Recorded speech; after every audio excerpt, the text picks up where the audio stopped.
Hey everybody, this is JR. Little different view this time. I did do a couple of videos earlier and we were outside, but it was freaking freezing. I'm still warming up now. We just got in the truck, me and Zoe. You're probably wondering where I'm at right now. I know I said I was going to Florida, but plans changed. I'm actually up here in Michigan now because I told my ex that I'd come up over here on the 14th or the 15th of February, and I told her I'd help her out with some stuff. So here I am. I'm actually in Armada, Michigan, and I'm out in the snow. It's freezing right now. I went out this morning to go look for some McDonald's. I thought I might be able to go find some. Decided not to use my GPS, which was a big mistake, because an hour later I was still driving around. I ended up finding this place. It's called Stony Creek Park. We're in the parking lot right now. And so we went for a walk. There's a little beach down over there covered with snow, of course, and the water was iced up and covered in snow as well. But it was kind of nice, but the video that I shot was just ruined by the wind. That's all you could hear was just the wind and sometimes me talking. So I thought I'd change it up. I'm inside my cab right now. Zoe's right next to me.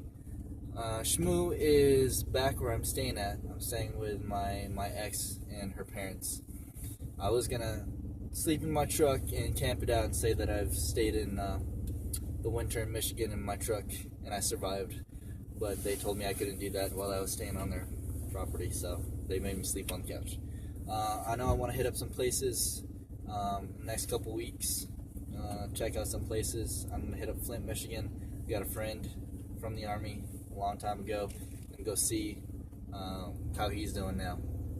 But I thought I'd make this video. I'll keep my videos between 15 and 20 minutes, so if you guys want to stay tuned, give you guys a quick story, a quick rundown, and I think I want to talk about why I started this journey and why I decided to sell everything that I got and live out of a truck, because I'm sure you guys want to know my origin story. I just saw Deadpool, so I thought I might add that in there. If you guys haven't seen it yet, go see it. It's probably the funniest movie I've seen in a while. Don't bring your kids though. It is rated R. So, Zoe's right next to me. Zoe, can you say hi? Hi. So we're just warming up now. It's been cold. My hands are still hurting. So to tell my story of why I started this, let's go back to post high school graduation, JR. All right, I am 19 years old, and I just graduated from Juanita High School, and I used to live in Kirkland, Washington. So if you're from Washington, you know where that's at. Kudos. But that's where I grew up at from age 8 till high school. Before that, I was born in the Philippines and moved here to the United States when I was 8. And so, once I graduated, I'm pretty sure I was going to be a firefighter, because we had a vocational program at my school district that lets other kids from different schools in the school district go check out what it's like being like an architect, cosmetologist, mechanic, and what I chose was to be a firefighter. So the last 2 periods out of my day in high school was going to a fire station somewhere and chilling out with some cool dudes and learning to be a firefighter. So that's really what I wanted to do. That's what I had stuck in my head. I was going to be a firefighter. But obviously that didn't happen, because I just got out of the military after 10 years of service. Not really got out. I got out of active duty. I'm still in the reserves. I was a combat medic and then became a licensed practical nurse, and I ran a surgical department for a little bit, and now I'm in the reserves as a medical instructor. I was going to be a medical instructor, but the Army did another change of structure, and so they gave that job to the National Guard. So right now, I'm still an instructor, but now I am an NCOES instructor, which means if you're in the Army, you're a non-commissioned officer, you got to go through your basic leadership courses, which is Warrior Leaders Course, Advanced Leaders Course, Senior Leaders Course, and on up. And that's what I teach. So if you're in the reserves and you're in the medical field, you'll probably see me Fort Knox or San Antonio, wherever it is that you're going to be going to school, and you might see me teach. And so let's go back to me being a firefighter. That didn't happen because I was let's go back even further than that. I'm going to Tarantino this thing. So let's go back to junior high JR, which was $130, $120 soaking wet. I was a band geek. I played percussion and I played drums since 5th grade. I ended up picking up playing the guitar about sophomore year in high school. Figured that you know, playing rhythm guitar and playing acoustic guitar are basically the same as playing drums. It doesn't matter what chords you're playing as long as you can strum great. And I learned from there. But I've always did not like PE. I hated working out. I hated being sweaty at school. I didn't like taking a shower at school, so I decided to always have language. I took Japanese, and then and what else? And band. So having those two classes are elective classes, but they're whole year, and so that made me not have to go to PE. But since my plans changed from junior high to after high school and wanted to be a firefighter, I thought I might bulk up. So I don't have any workout clothes or anything like that. Luckily, my older brother, whose name is JP, my mom had the bright idea of naming us all J names. So I got 3 other siblings: Justin, Jasmine, JP, and JR. I'm the second oldest. You can imagine what happens when my mom wants to yell at somebody and she goes through the whole names and takes out my name last. So wanted to be a firefighter, decided to go for a run and start bulking up. I borrowed my brother's Army PT stuff, which is just the black shorts and the brown t-shirt. So I went out for a run, and this recruiter, my recruiter, came in riding right next to me on his car, rolls down his window and goes, "Hey, you're pretty fast. What unit are you with?" And I just started panicking. I just started sweating some more, and in my head I was like, crap, I'm impersonating a soldier. I'm not supposed to be doing this. I'm going to be in trouble if he finds out I'm not really a soldier.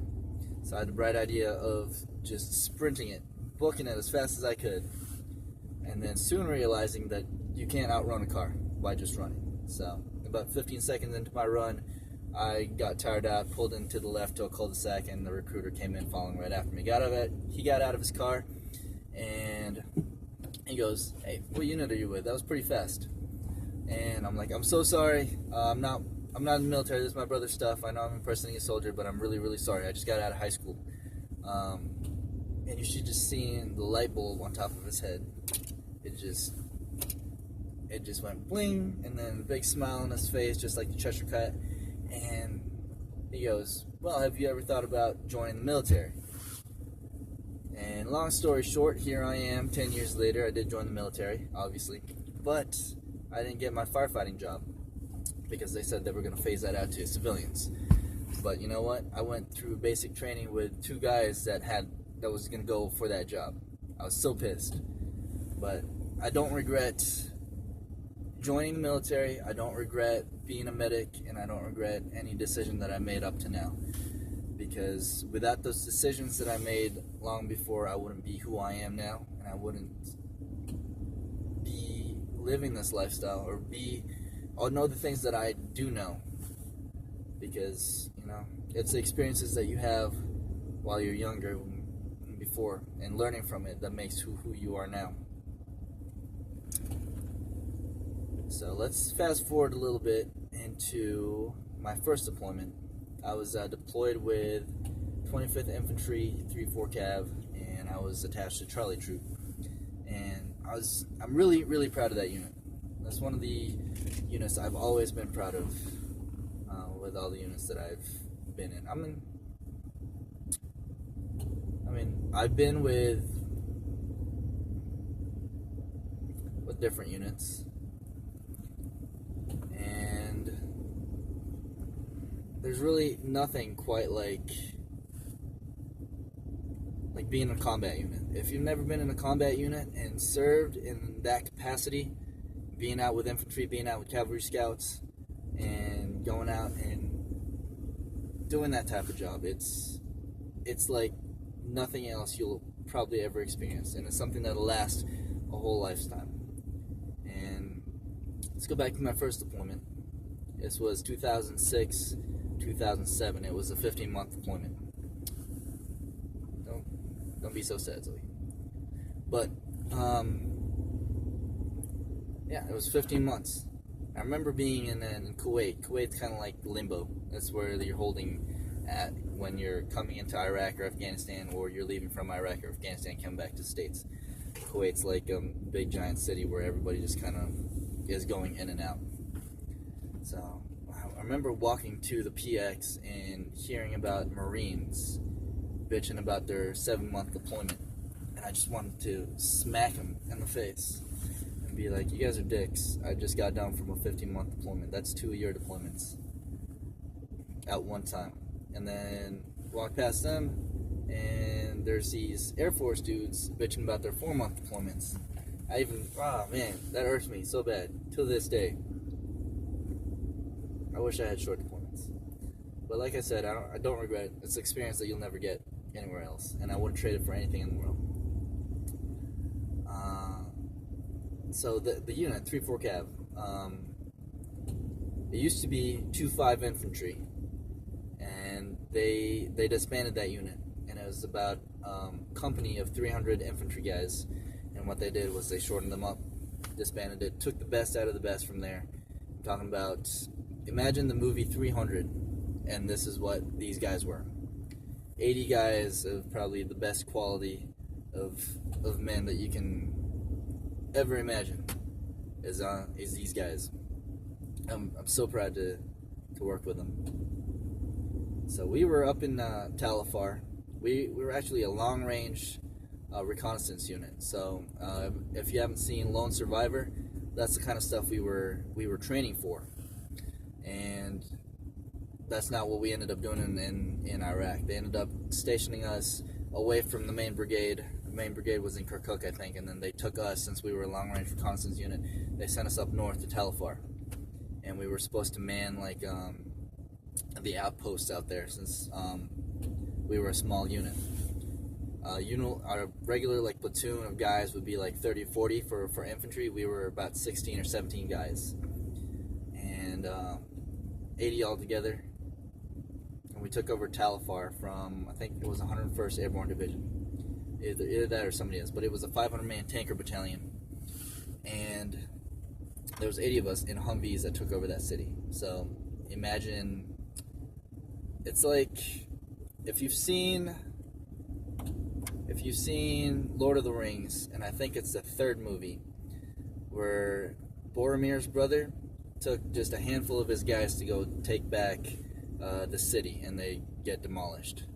That's not what happened to us, but that's the feeling that I got going over there. So there's like 80 of us in Humvees, and we're taking over 100,000 people and 500 guys in tanks.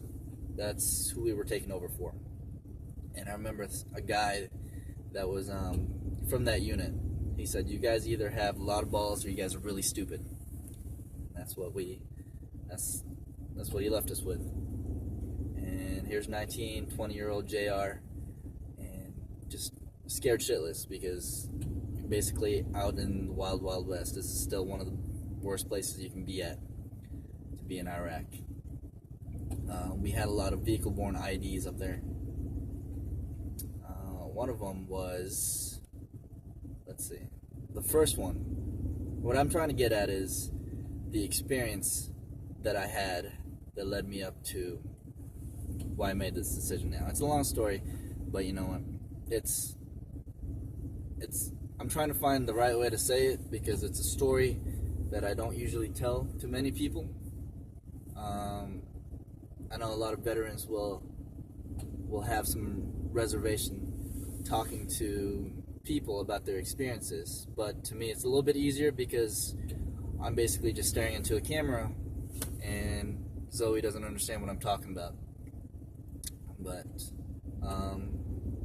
but you guys are there. I know you guys are there. So I'm trying to figure out a way to say it, because it's hard for me to talk about it, and I get welled up thinking about it. But basically, the experience that I had over there, when I came back from deployment, I was just angry. I was confused, because I lost my sense of self, I guess. When you come back from something like that, you just get jaded. And I stopped believing in God, and I stopped really caring about anything.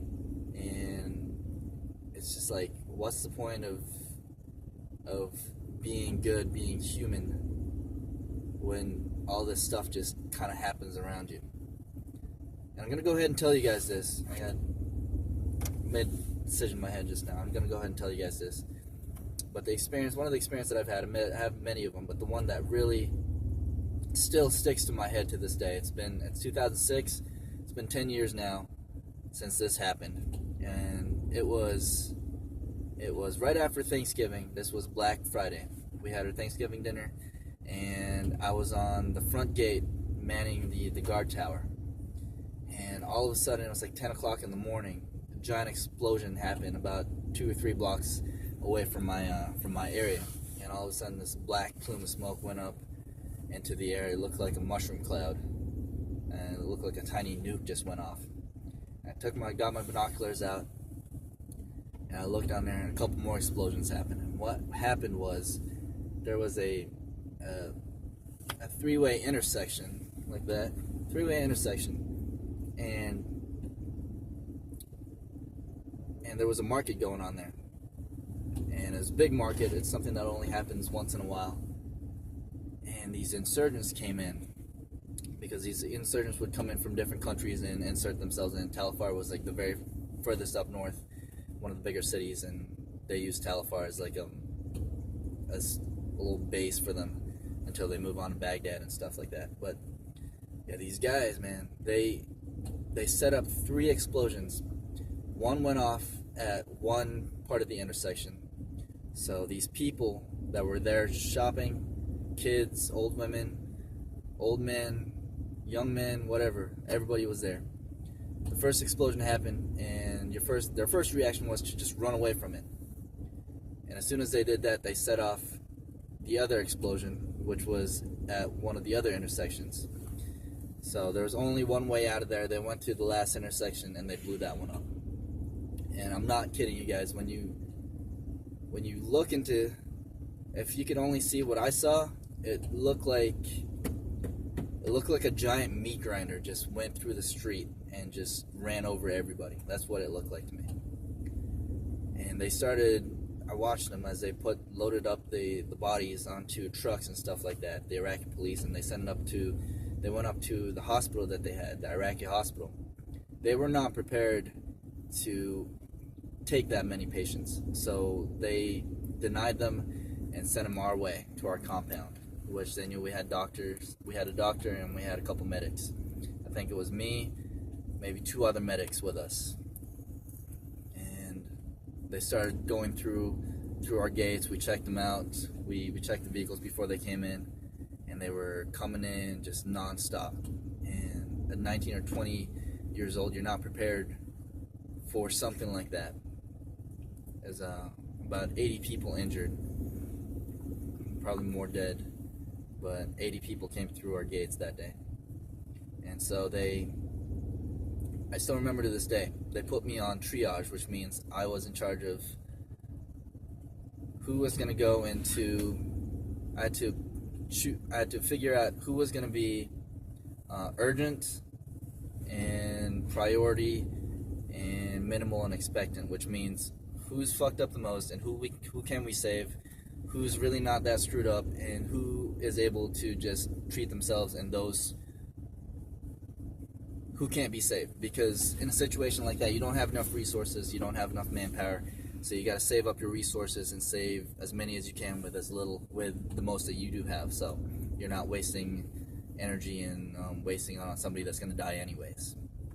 So 19 or 20 years old, here I was choosing who can live and who has to die. And that's pretty powerful, that's pretty humbling if you've never experienced that. And to this day, I still remember this one kid, he was helping out with the litter. His dad was on the litter. And he just looks at me. And you can tell, I mean, it's pretty obvious, you've got a whole bunch of people now on the urgent side, which they're getting taken care of, and the ones that are in the expectant side, that's kind of just being left there because we can't do anything with them. Like, his dad had, like, trauma to the face, and at that point, if he had a brain injury, that's something that we really can't do anything about at that time.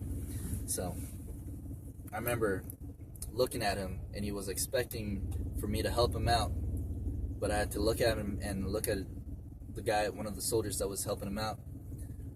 I think it was a couple of soldiers doing the litters, and the kid was right next to him. The kid was just following. And I told him, bring him to the expectant side, and he absolutely knew that his dad was going to the pile that's not going to make it.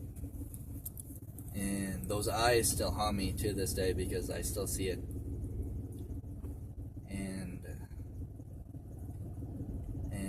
I still don't know. Maybe he could have made it. Maybe we could have done something. But at that time, you got to make snap decisions.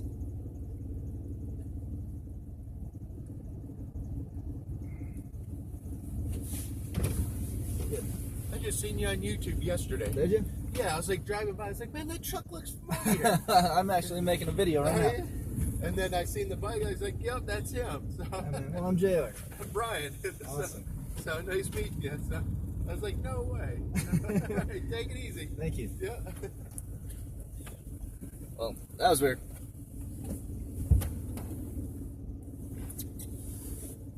So, if you're that guy that just said hi,